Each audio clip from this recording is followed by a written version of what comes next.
Welcome to the official companion podcast series to the Showmax original series, Catch Me a Killer. If you're just coming across this for the first time, you've got some catching up to do. So before listening to this, you should have watched the first 3 episodes of Catch Me a Killer on the Showmax platform, and you also need to listen to the first companion podcast episode. If you've already checked all those off your list, then welcome to the next installment of the Catch Me a Killer official companion podcast. In episode 3 of Catch Me a Killer, Mickey Pistorius is hunting 2 serial killers. One is David Selepe, and the other, at least in the series, is called Warren Barnes. And I'm going to start on that one, because in the True Crime South Africa podcast Facebook group, I've seen a ton of questions around this. If you Googled Warren Barnes and it didn't give you anything vaguely related to a South African serial killer, that's because it's a pseudonym. So, why would the production team use a pseudonym for a serial killer? Well, that's because the actual person who was convicted of these crimes, a man named Nolan Edwards, was actually acquitted of the crimes on appeal. That's why you would have also noticed that he only served 5 years of his sentence. Now, in serial killer cases, acquittals are extremely rare. An acquittal in law essentially means that the person has had the guilty verdict against them reversed, and they are instead deemed to be not guilty in a legal sense. That last phrase is important, because in a legal sense can be impacted by many things.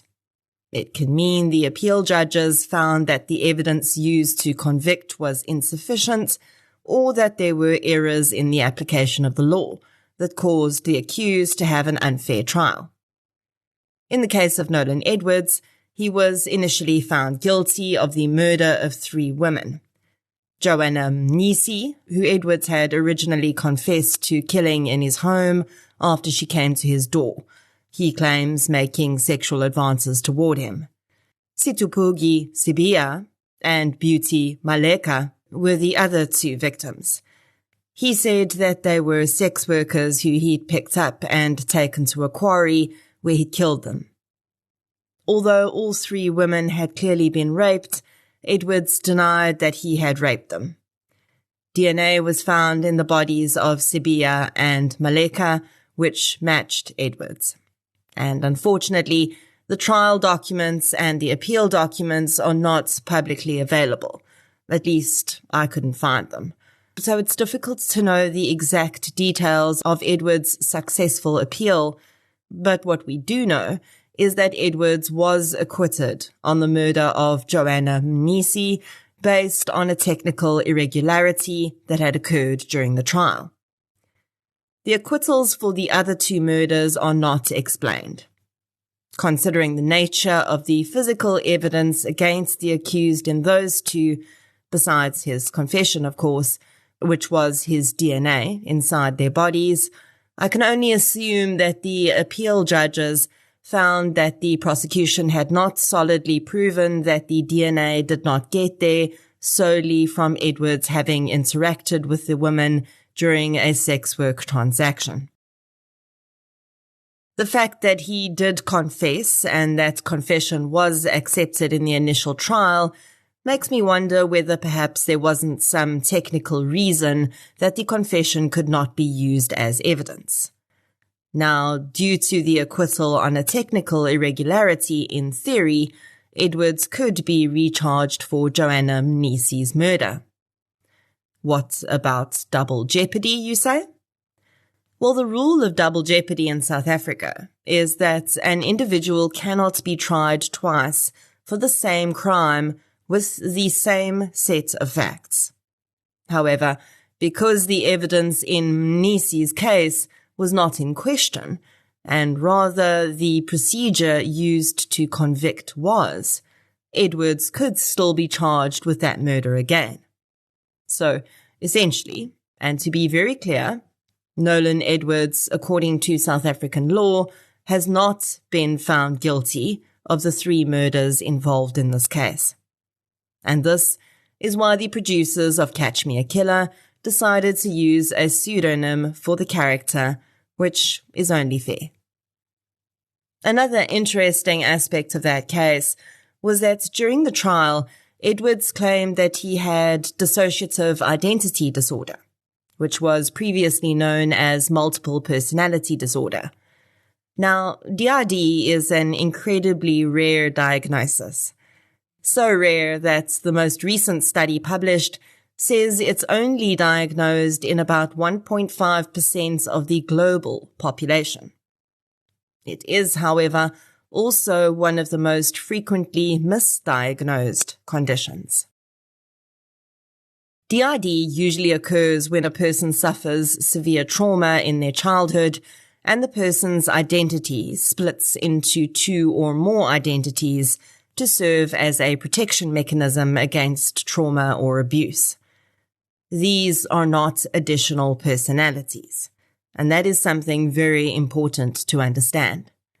They are fragments of the person's original identity, which can be reintegrated back into the main identity. Most importantly, most people living with true DID are not aware of the other identities. When these identities step to the forefront, they will experience a fugue state, which sometimes manifests as periods of memory loss. When Edwards was originally arrested, he claimed he had a form of amnesia around the murders, but then went on to provide a full confession. In her book, Catch Me a Killer, Mickey Pistorius explains why it would not be possible, in her opinion, for Edwards to have been living with DID, and how also, in her opinion, it is not possible for any serial killer to have DID. The other case that appears in episode 3 is that of David Selepe. And that's another notorious case that ended strangely and still leaves us with unanswered questions today. Selepe was active at the same time and in some corresponding areas to Moses Sithole, yet another infamous South African serial killer from the 1990s. Moses Sithole and David Selepe's series were being investigated at the same time.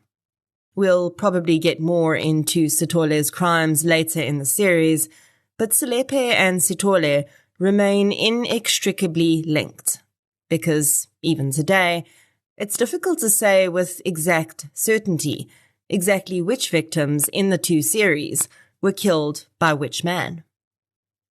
When David Selepe was originally arrested after a tip-off on the 15th of December 1995, Mickey Pistorius had already done a profile for the Cleveland series, which he was suspected of committing, and it fit him perfectly.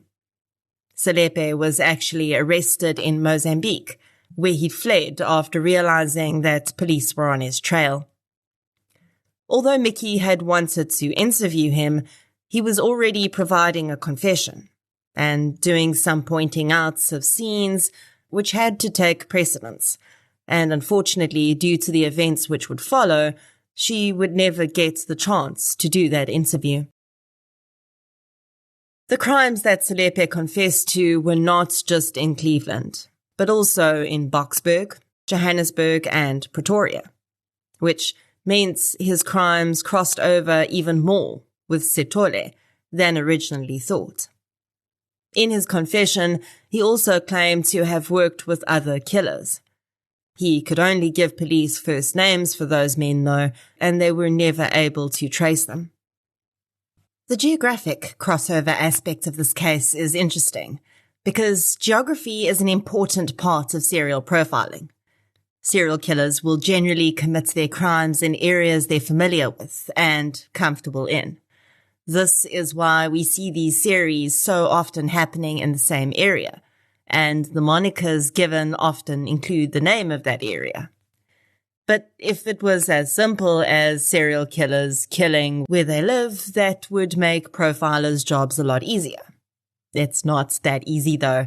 because we're dealing with human psychology here, which is complex and not always predictable. Over the years, criminologists and other researchers in the field have come to understand that serial killers don't just select, kill, and dispose of victims in areas they live in. Sometimes each stage of the act is done in a separate area. For instance, they may select and target their victim in one area, move the victims to a different area to kill them, and even dispose of the bodies in a third location. And none of those locations necessarily have to be where the offender actually lives. They just have to be comfortable there. And comfortable can mean many things. We're comfortable in the area we live in, but we can also be comfortable in an area we previously lived in, or where we grew up, or where our family lives, or even where we work. That makes things quite a bit more complicated. Thankfully, although this technology would not have been available to the Cleveland serial killer squad, throughout the years, geographical profiling tools have been developed that help task teams and profilers to narrow down possible search areas once a series has been identified. This technique was developed by Canadian Kim Rossmer and Professor David Cantor, who is based at the University of Liverpool in the United Kingdom. By using the GPS coordinates of each crime in the series, and by using the knowledge we've gained over the years about the general habits of serial killers, one or more anchor points can be isolated within the comfort zone or zones. Once identified, this anchor point helps investigators to narrow down their canvassing and target their resources in a specific area. If additional information about the crimes is available, such as the times the victims were last seen, the time of death, or when a body was disposed of, this can further help to narrow down whether the comfort zone might be a work or dwelling place for the killer, if they're believed to be employed. In South Africa, we also need to take into account that a large percentage of our population do not have access to their own vehicles. This changes how far they're able to travel to source victims, whether they can move them to a second location, and also where they might dispose of the bodies of their victims, all impacting the geographic profiling process. So, as you can see, even today with the technology we have, when you have two serial killers operating in the same areas with similar modus operandi and a similar victim profile, it's a pretty complex job to create an accurate profile. One can only imagine how much more complex it was back in the 1990s without access to such technology. But Mickey Pistorius's profile was very spot on. Just some of the many sections of Mickey's profile that fits Selepe included: the killer would be in his late 20s or early 30s. The killer would be self-employed or have access to a lot of money. He would drive an expensive car. He would wear flashy clothes and jewelry. He would be socially adept, charming, and consider himself a ladies' man. He would be married or had been married. He would frequent shebeens and social gatherings. He would probably be involved in fraud or theft. He might boast about being a killer or play cat and mouse games with the detectives. He would be up to date on current events and follow coverage in the media. Selepe was a businessman and seemed to do very well for himself. He drove a Mercedes-Benz and dressed very well. He was also very charming, and despite being married, seemed to have very many female acquaintances. David Selepe had previous convictions for fraud and gun smuggling. When he was arrested, Selepe had newspaper articles in the boot of his car about the series of murders for which he was arrested. The Selepe case would come to an unexpected and grinding halt, though, when during the course of one of the pointing outs of a scene, Selepe had picked up a stick and tried to attack one of the police officers, likely in an effort to escape again. The officer drew his weapon and shot Selepe, and the accused killer passed away shortly afterwards. When we look at the murder series that crossed over with Selepe's later in the Catch Me a Killer series, we'll see why, even today, questions remain about whether Selepe and Sithole knew each other, and whether they actually worked as a pair at some point. And that is your companion podcast for the week. I'll bet that you, like me, are waiting with bated breath for the next episode of Catch Me a Killer to drop on the Showmax platform. And I'll be back with you next week to take another deeper look at these cases.